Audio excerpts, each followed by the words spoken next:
Wesh! Bienvenue dans les nominations 2026 des Césars, plus mes avis, mes pronos et où trouver les films. Et on commence avec le César de la meilleure actrice. Alors, je vous adore toutes les 5, je vote pour ma femme Léa Drucker. Poursuivons avec les nommés pour le César du meilleur acteur, et je donne mon vote à Benjamin Voisin. Bah non, pas du tout. À Bastien Bouillon, enfin. Ça me fait hyper rire qu'il soit nommé, et en même temps, je suis trop contente, parce que j'ai trafiqué tous les votes. Donc ma voix lui revient, mon amour lui revient aussi. Et d'ailleurs, Partir un jour est à retrouver sur Canal+.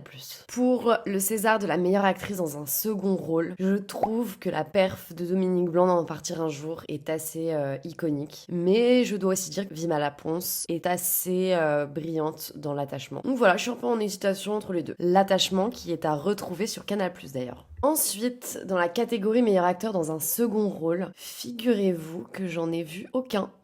Oh là là, la honte. Si je devais voter pour quelqu'un, je voterais pour Xavier Dolan. Puis passons au meilleur espoir féminin. Alors pour moi, il n'y a aucun débat et je veux absolument, mais absolument que ce soit Nadia Meliti qui l'emporte. D'ailleurs, absolument rien à voir, mais vous trouvez pas que Camille Rutherford, en tout cas sur cette photo, a un petit air de Lana Del Rey. Voilà. S'il y a des scénaristes là qui veulent se lancer dans un biopic, peut-être que vous avez votre actrice finalement. Et pour le César du meilleur espoir masculin, j'ai très envie de donner mon vote pour Saïd El Alami, que je trouve hyper cute. Clémence, calme-toi, cet homme a 12 ans. Aussi une petite note sur Félix Lefebvre, qui, je trouve, pourrait faire une très bonne adaptation d'un quelconque Peter Pan. Voilà, je suis peut-être folle, faut peut-être avoir la vision. Pour le César du meilleur scénario original, ça me fait beaucoup rire, parce que Franck Dubosc est nommé pour son film Un ours dans le Jura. Et est-ce que vous vous souvenez de l'année dernière de son petit discours là, avec son Césario? Et ben moi je m'en souviens très bien, et ça m'avait fait beaucoup rire. Donc rien que pour ça, Franck, j'espère que ce César est pour toi, même si en vrai les autres le méritent tout autant. Alors pour ce qui est du César de la meilleure adaptation,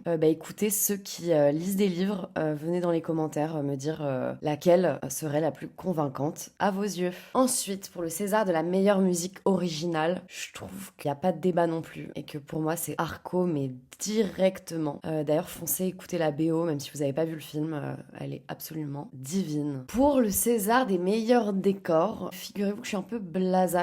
J'ai pas été hyper convaincue par les films, du coup je vais faire un move hyper bizarre, mais je vais donner à L'Inconnu de la Grande Arche, que je n'ai pas vu. Mais je sais pas, j'ai un petit pressentiment, je me dis que ça peut peut-être être ça. Voilà. Et pour ce qui est du César des meilleurs costumes, bien envie de donner ma voix pour La Condition. J'ai bien aimé ce film. Voilà, si c'est Dracula, allons tous nous suicider, vraiment. Je comprends vraiment pas. Corinne, je n'ai rien contre toi, mais voilà, je sais pas, je vais pas finir cette phrase. Puis nous avons le César des meilleurs effets.